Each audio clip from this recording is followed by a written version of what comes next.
তারেক রহমান বর্তমান সরকার প্রধান, উনি যখন দেশে এসেছিলেন, প্রথম দেশে এসে কি বলেছিলেন আপনাদের মনে আছে?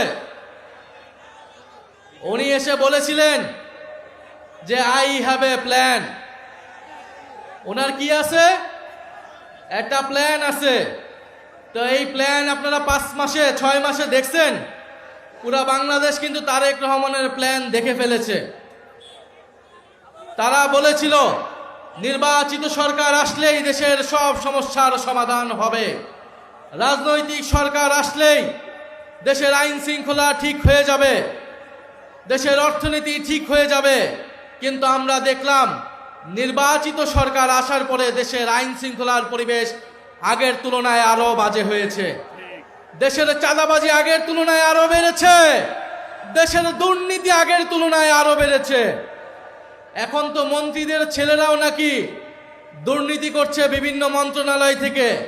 বাপের দোয়া মায়ের দোয়া কমিটি হচ্ছে, লুটপাট হচ্ছে, দুর্নীতি হচ্ছে। ফলে এই সরকার অব্যবস্থাপনা এবং অপরিকল্পনার কারণে আজকে তেলের দাম, গ্যাসের দাম, চালের দাম, সবজির দাম সবকিছুই বৃদ্ধি পাচ্ছে। কিন্তু সরকারের মন্ত্রীদের মুখের কথা শুনলে মনে হবে বাংলাদেশ বেহেশত হয়ে গিয়েছে, দেশে কোনো সমস্যা নাই। ফলে এই যখন দেশের পরিস্থিতি, তারা তাদের পেজ থেকে নিত্য প্রয়োজনীয় দ্রব্যমূল্যের একটা চার্ট দিয়েছে, দেখেছেন আপনারা?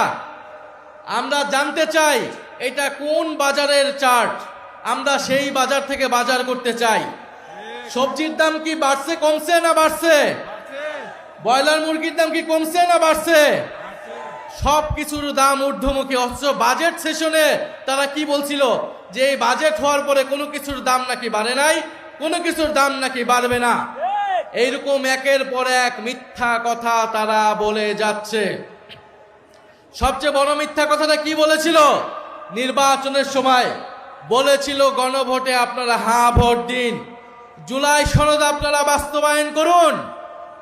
কিন্তু সবাই মিলে যখন গণভোটে আমরা হ্যাঁ ভোট দিলাম, 70% মানুষ গণভোটে হ্যাঁ ভোট দিয়েছে।